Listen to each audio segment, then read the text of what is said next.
What is it like being a Jamaican living in Sudan? Hi, I'm Xavier Murphy, the founder of Jamaicans.com. And today in Jamaicans to the World, I talk to Oberlene Smith-Whyte, a Jamaican who has lived in Sudan. Hi, Oberlene, how are you? Hi, Xavier. I am great. Thank you. Good, good. So, which part of Jamaica are you from? I'm from St. Thomas in the East, Okay, Dalby to be exact. Yes. all right. And is there a school, high school that you're representing? Not exactly. Okay. In terms of when you say a high school that you're So they, representing, in terms of like how we love to talk about. I went to this school and we did okay, this and we did I went to that. Stokesall Secondary School. Now it is St. Thomas Technical. But at the time when I Right. went to school, it was Stokesall Secondary School. All right. Yes. Awesome. Awesome. So tell us your story of how you ended up in Sudan. Into that. Okay, I was a police for 40 years. But I remember in 1989, so I don't reach Sudan yet. It was 1989, and there was this had in the police force orders asking for volunteers to go to Africa. I remember I love adventure. It's naturally me. Anything that seems difficult that nobody wants to do, I want to experience it. So I applied, and I ended up in Namibia, Southwest Africa, Namibia. So when I came back from Namibia, I yearned that adventure of going back to Africa because I fell in love. Although I was told that I would not come back because I was going to die, because I was going to be hungry, and I was everything that is about Africa at the time because of our lack of knowledge, you know. But I yearned to go back. So in 2004, I went to Liberia. And I went to Liberia. I came back to Jamaica in 2006. And then I went to um, Sudan. Wow. Yes, I went to Sudan in 2008 as Wow. a contingent commander. In 2004, I was a contingent commander to Liberia. And in Right. 2008, I was also contingent. I led the contingent from Jamaica to that Sudan. So we landed in Sudan, in the capital, Khartoum. And Khartoum was beautiful. We saw Hummers, five-star hotels, and we said, oh, but this place is not bad at all. Fine, fancy. We're going to enjoy our time here. Little did we know that that's not where we were going, but we thought that Darfur, the western part of Sudan, was just as nice as this beautiful city of Khartoum. So when we went there, I remember the ladies crying because they had not experienced living outside the Garden of Eden, because that's what I said of Darfur. They are just at the gate of the Garden of Eden, Mm. have not evolved. Yes. Okay. So what happened? 2003. 2003. The people of Darfur, um, they took up arms against the government because they felt marginalized. They Mm. saw that Khartoum was this lovely place, capital, and they were in this setting where they were not moving forward at all because there were no vehicles in Sudan, in Darfur. The people used donkeys or camels, or that was that's their mode of transportation. I guess even to now, although the UN went there, so they had some very small cars. So that's where I found myself in this place that it's desert, not like Jamaica where we have our Trees. tropical fruits, and because most of the fruits they have there, they import it from somewhere. Oh The food was wow. very difficult, very, very, very difficult. So There is so no let modern electricity, no modern. There are a few houses, but everywhere you have poor people, you have rich people everywhere. right. And So then I, and then the commissioner of police sent me to Tawila. That was another region in Darfur. I was the mm, first woman to be a commander in Darfur under the United Nations, because that's why we went there as part of the United Nations forces to um, engage with the peace between the government and the citizens of Darfur. The citizens of Darfur, there are 6 million. I think they're comprised of 80 tribes. But the biggest tribe is the Fur. So Wow. I was sent to Tawila. So tell, before we go into Tawila, tell us a Yes. little bit about the people themselves. Are they said Jamaicans, we upfront. We're going to tell it like it is. Give us a little bit about nature. They're mostly Africans. They're mostly Africans, but there's a mixture of Arabs. So there are the majority of Africans live a sedentary lifestyle, but most of the Arabs, they are nomads. They move just like in the Bible days. They move with their animals and they feed and they continue to move. Yes, from place to place. As I said, there are about 80 different tribes.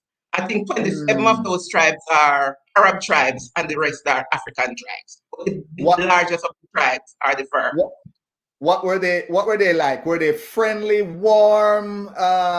What was the They, experience like? my experience, because different people have different experience. Remember, I'm Jamaican. So they were friendly because I'm going to tell you about my experience with Tawila. Because being a woman, it's a patriarchal society. So women are not favored for leadership position. So when the commissioner sent me to Tawila, I was told that I would not make a difference because women cannot be in charge. And Hmm. I said, Jamaica is a patriarchal society. That's what I said. Because that's my thinking. So, what patriarchy could be worse? But when I went to Tawila, I was surprised. When the men from the villages came to meet the new commander, and they really saw that it was a woman. A woman, really? This must be a joke. I held my hand for them to shake my hand in greetings, and they filed past me. They filed Wow. past me. They didn't shake my hand. So I went to my bed at night thinking, how am I going to make a breakthrough with these people? Because when I heard of patriarchy, I didn't know that it was so deep. Women are not considered um, equals. Women are second class citizens. And Hmm. you don't, women are not leaders. Women can't lead us. Women can't lead. Women can't make decisions. The men have to make decisions. This is how much the Darfurians are. So I went to Tawila the 9th of March. It was the day after my birthday. So on the 21st of March, there was a fire in the IDP camp because the people left their homes because of the fighting, and they made their homes outside of the military base where we lived. We were living in tents because there were no homes that were available for us to live in, so we couldn't even live among the people. The police, were living on the UN military base, living in tents. So on Hmm. the 21st of March, there was a fire. And I said, no, I have to help these people. It was not natural. That's me. So although the men didn't see me as people, I wasn't even thinking about that. I was thinking about helping them. So I asked the military if they would assist with water, and the water that we would assist with, the potting water, the water that we had to drink. And the military Hmm. said yes. This had not happened before. And there were Wow. fires before, I was told. And the first time this was happening. So we went out into the night, and it was night too. It was dangerous because of the rebel groups that were in the area, which we will come to that, you know. So Yes. we went out and we put out the fire. And the following morning, the Humdas and the Sheikhs, those were senior people in the community, they all came to my office and they were all shaking my hand. Oh my gosh. Yes. Awesome. And that began a beautiful relationship with me and those people of Tawila. I was not thought of anymore as a woman. Wow. Women don't go to funerals. And I think I'm the first woman to attend a funeral in Tawila. Yes. Wow. Women Amazing don't. accomplishment. Amazing. Yes. So there is an amazing story that you have in regards to being Jamaican in Sudan, and how that influenced a particular situation. I'm Yes. dying to hear that story. Please tell us. Okay, so we were there. So now we one of our our main job as UN peacekeepers, one of was to do patrols.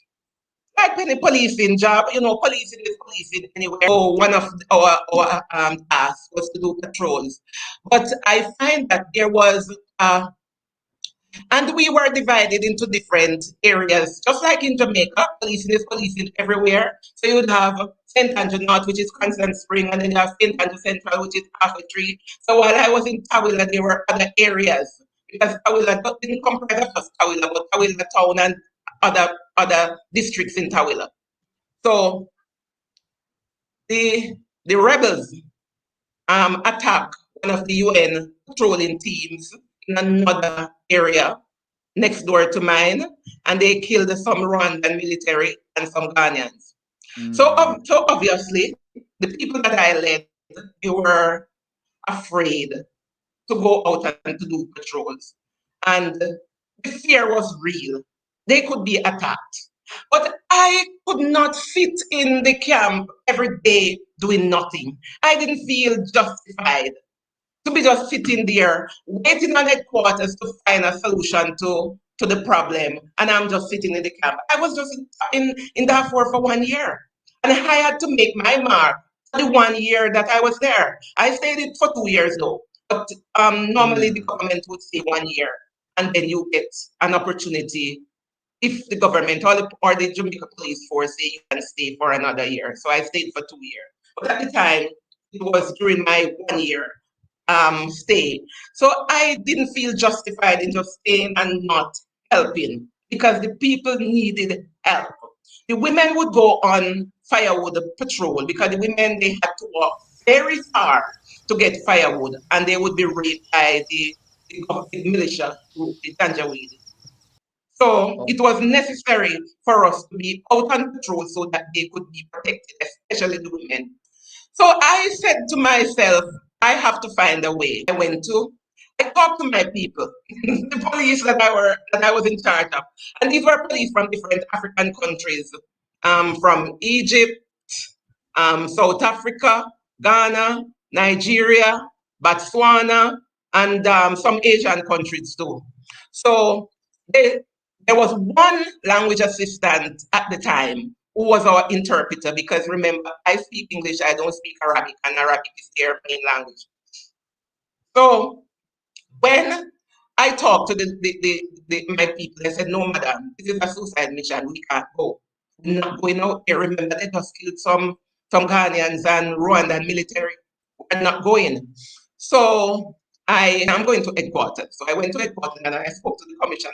And the commissioner called the military, the head military chief of staff, and he spoke to because the Rwandan military were the main military force in Darfur. Mm. When I outlined my plan to the military, they said they would assist. And the military came to Tawila with more military forces, more armored vehicle and all of that. The people that I was in charge of, they said, no, madam, we're not coming. We're not going on this suicide mission because they said we wouldn't be coming back. These people are fierce. These people are not, especially the group that I decided to speak with. They are not going to allow us to return. So I said I have to take my chance. I am normally not a fearful person. Normally I think about fear after the fact, which maybe is not good, but it worked for me. But so only one policeman from Botswana kept coming to Palilo, said that he would come. And Wow. he, myself, and the Rwandan military went Wow. some 30 kilometers away from the camp, and we were only allowed to go about 15 kilometers, not so far under Mm. normal circumstances by the UN. And when we went, it was my first time having an experience of military, how military operate in a war. We went to, it was the rebel group, they were in a valley. And when we went into the valley, the military vehicles from the UN. They started position their vehicles at strategic places so that we could not come out without a fight.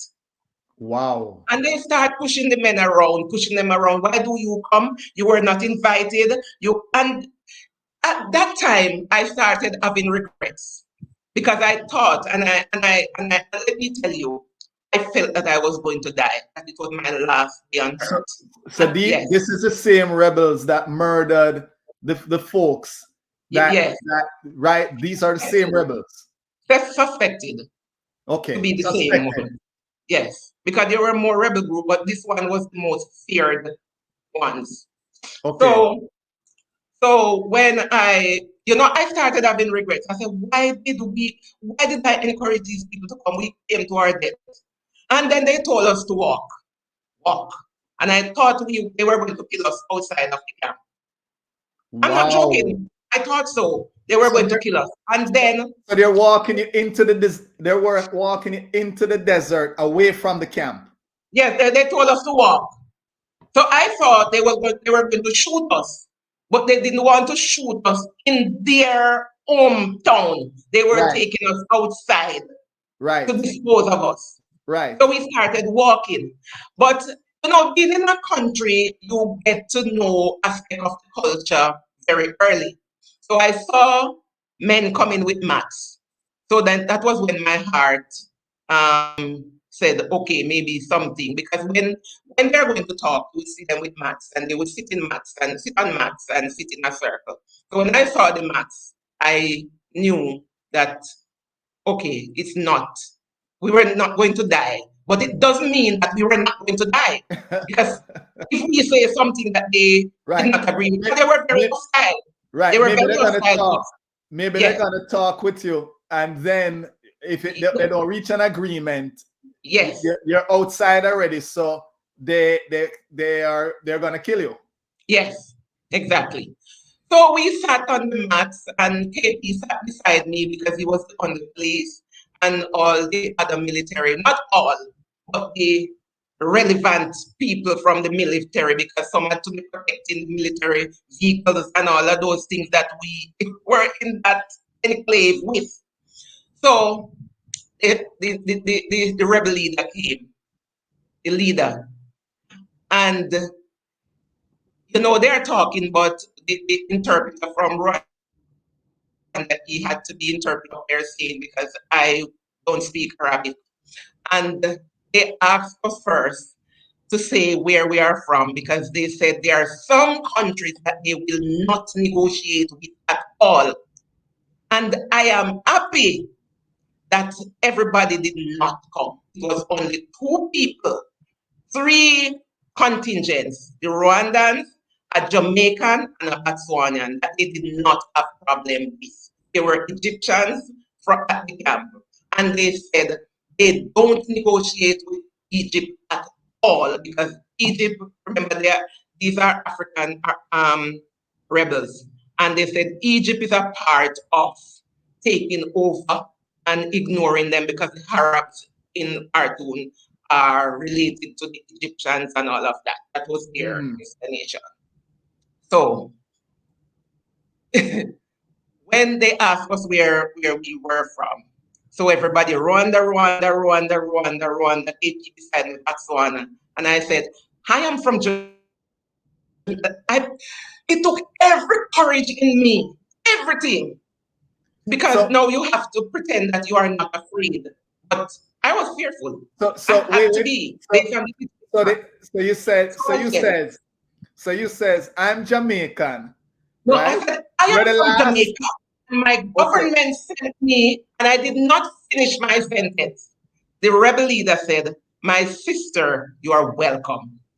I know about Jamaica. I know about that rebel leader in Jamaica named Bob Marley. You are welcome. That was when I felt Wow. at home. Yes, yes. And then he said, our foreparents leave from here to Jamaica and they get fat and we are here suffering. So I get an opportunity to tell them the reason why we were in Tawila. The reason why we were helping them and we were not in a position to help their people because we can't do our patrols because of the fear of them attacking us. But they said, which is very insightful, let me tell you, and when I listen to what is happening with Hamas now and the Israeli, it brings back memories to me because hear what they said to me. We want to kill as many UN as possible to bring our attention to the world. I think that is the same thing Hamas is saying, quite frankly. Wow. So not knowing that this is their thing, this is not the attention is going to bring who are seen as the bad guys. So Because basically, we were there with the UN, but they are saying the UN is for the government. right. So The UN is for the government, the UN is not for us. So basically, they were going to kill you all as UN if you were UN workers. If you didn't say Jamaica, it would have been a different story. Maybe. But they didn't have a problem with the Rwandans either. They didn't have a problem with the one person from Botswana either. But coming from Jamaica, Jamaica, everywhere you go in this world and you say, I am a Jamaican, I am from Jamaica, there's a different atmosphere. Different. I go to South Africa, it's the same thing. I go to Ghana because I've been to 20 African countries. I've been to Morocco, and when you say, I am a Jamaican, sometimes if we know as Jamaicans how revered we are around the world, we would protect our brand, Jamaica. We would. Wow. Because that was the first time that rebel leader spoke. Listening to everybody, I'm from Rwanda, I am from Botswana. But when I said, I am from, and remember, women are not classified as equals. But when I said, I am from Jamaica and my government sent me, I did not get an opportunity to complete the sentence. He said, you stop there, my sister. You're welcome. Wow. That's what he said. Wow. Yes. That is amazing. Very totally profound. amazing. Yes. So Oberlene, I'm going to switch up. I'm going to talk a little bit about food. What was the food like and what's a traditional dish in Sudan? I did not try. Sudan, they eat meat. They eat meat and they eat milli meal. It's a form of wheat. Okay. Sorry, it's a form of wheat. A meal. They call it milli meal. But it's a millet or it's millet and meat. That's their food. But quite frankly, I did not eat the traditional food in Sudan. I wanted to return to Jamaica. Right. So and their vegetable, they call it jill. It's like watercress.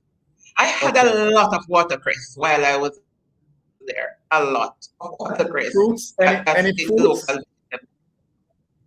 Yes, because they import fruits, banana, and a part of Darfur has mango trees, so the mango would come to where we were because these countries are very large and the region they are huge too. So while I'm talking about Darfur, which is a region of Sudan, I think Sudan is the biggest country in Africa. They are not like a little Jamaica. So even Tawila, I mean Darfur itself, the western part of Sudan, has 6 million people, supposed to be more than 6 million by now. So these are very big areas. But food was very sparse. It was not, we could not get the variety, but I was able to survive. Okay. Is there any local customs that you remember that was very interesting? Maybe it's the way people get married. Maybe it's something else. Any that it comes to mind? A local custom that comes to mind too, marriage and death. Women don't go to funeral where I was. I don't know if that obtains in the whole of Darfur. Because as I said, different region, they have different cultures, different tribe of different cultures. Different aspect of their cultures are are seen or are shown. But where I was in Tawila, women did not go to funeral at all. Women grieve different from men. Women grieve by Mm, themselves, and the men grieve by themselves. And the women don't attend funerals. mm, So I said I would have been the first woman to go because I wanted to see how a funeral was conducted. Another aspect of the culture is that women are mutilated. Yes, you have female mutilation. And they cut the mm, clitoris from. And then the region, they don't have modern hospital. As a matter of fact, they don't have hospital. Medicine France, there was a group from abroad. I don't remember the country they came from, but Medicine France Sanfair, I think it was, and they had a medical contingent. outlet, but it's Okay. not like yes, modern hospital. So they use whatever they could afford to use to do the cut the clitoris, whether it's a whole piece of bottle or a piece of a whole knife or whatever, because a part of their culture that before women reach puberty, it's a part of, you know. So Yeah. Eh, wow. That is. and another thing, marriage. I used to women walk very far to get firewood to do because women are the ones who work too. Where I was, women work. Men hardly work because according to the men are traders. And there's not much to trade in Darfur, so the men don't work. And the men are fearful that if they go out to work, they would get Mm, killed. But they say the women will get raped. So it's better for the women to get raped and they get oh, killed. brutal. That's how they think. Oh, wow. Yeah. Brutal. And if a woman is raped, even if she's married, that man will not sleep with her again. So she's done right there. So Mm, sometimes women hide rape because they can't tell their husband because she would be unclean forever. mm. So those are some very negative aspects of cultural dynamics don't change overnight. I remember Right. going into Right. the marketplace to talk about female mutilation, placards and all that. And although I was told that I would be stoned again because it's their culture that Wow. they do female mutilation. But when I went, the men they were very receptive because they were Okay. receptive to me because of how I operated. Right. So Right. they said it's the first time they were being told that they It's not a good thing. that wasn't wrong. They had never been told. So I know that if over time they were hearing it over time, but it would take a long time for change to I come. see. But I have I to see. try. I see. Let me ask you this Yes. question in terms of the landscape and just the country itself. Is there something that you are in awe of? Maybe it's the way the sun sets over the desert. Maybe it's a building. Maybe because I know Sudan right now is not somewhere where you say, "Oh, I'm going on vacation in in in Sudan." But maybe there's something that had you in awe. The beauty of it had you in awe of the country. Let me tell you what had me in awe. The it's like we have hurricane. They have what Sandstorm. sandstorm. Yes, I'm trying to remember the local name. What they call it? Abub. Abub. So I hear of Abub. It was two, the sandstorm and the locust. I heard of Abub. Oh yes, Abub comes all the time. Oh yes. Abub comes all the time.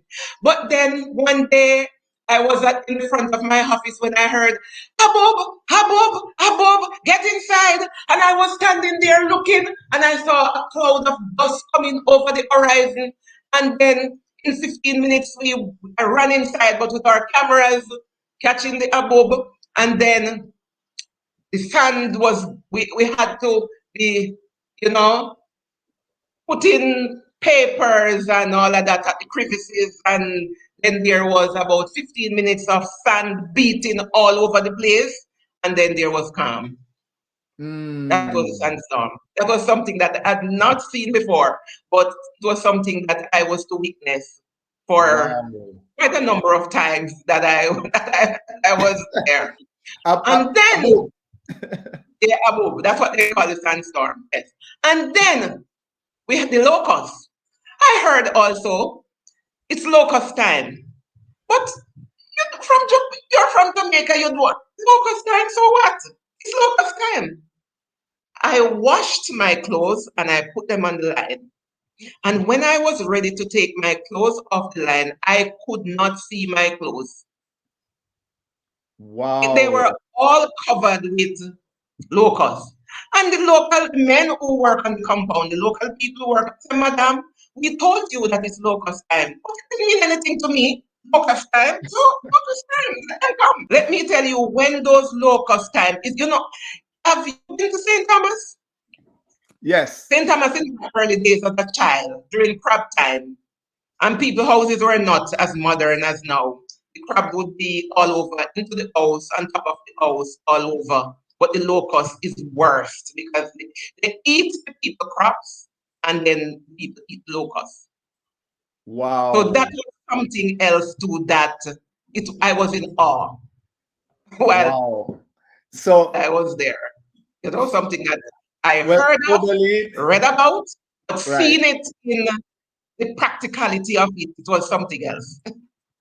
Oberlene, we're winding down. I thank you very much for spending some time telling us your story about living in Sudan. You have a book, which, based Yes, on the my stories you book, have told us about. Undaunted and Determined. That's the name of my book. It's on Amazon. It's available on Amazon. It's the book of my childhood and the challenges that I face, my family, that helped mold me to make me into the person, that fearless person that I am. That forceful person, that person who love adventure, that seek adventure. Um, that's what my book is basically about. It's my life. My life as a child growing up in St. Thomas, growing up with my four grandparents, my parents, my siblings, entering to the police force, going on the UN missions. I spoke extensively about Africa, my love for Ghana, because I think that's where I am from.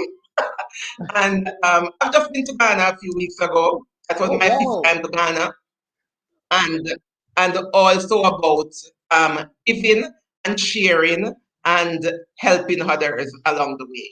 Well, listen, we can go out, people go out, look for the book on Yes, Amazon. it's You've heard available on some Amazon. stories, and I'm sure Oberlin has much more stories that, I Much, mean, much listen, more. much Yes. more in the book. So please go check the Yes. book out. So here is how I typically end, Oberlin. I ask a Yes. question: how do they say goodbye in that country, in the country? So in Sudan, what's the informal way that they usually say goodbye to, at when they're leaving? Quite frankly, I don't remember. I All remember right. Tamam. Tamam is good. Tamam is good. How are Uh-huh. you? Good. Kulo Tamam. I remember a few. I don't remember goodbye. Well, somebody from Sudan is going to watch this. So I'm asking you to just put in the comments Yes. how you say goodbye. But you just said, what was it? You said Kula Kuman, or what was that one? Okay, Tamam is good. And Kulo Tamam, very good. So you say, how are you? Tamam. When we say in Jamaica, and that is an aspect of things that I like about this Sudan, this Darfurians. Because we in Jamaica, when you ask somebody, how are you? You say, not bad. We keep on saying the glass is half full, half empty, not bad. Why not say the glass is half full? Good. So in Darfur, despite the circumstances and how limited um, um, the availability of resources, when you say to a Darfurian, how are you? Tamam. Or Kulu Tamam. Very good. So either good or very good. So despite their circumstances, they are very grateful. And those Awesome. are some things that I take back with me. So you notice when you talk to me at first, I said, I'm great. I am Right. always great. Because life, I wish I could have taken the women from Tawila on a vacation to Jamaica. I wish. They would think that they are in heaven. And we Wow. complain so much about Wow. Yes, Wow. life. Yes. Oberlene, thank you again. And how do you say it? Good life is good? You say kuma Tamam. tamam. Tamam or kulo tamam. Take care, Oberlene. Kulo tamam. Good. Thank you. Show some love now. Hit that like button, subscribe to our channel, and hit that notification bell. That way you don't miss a video.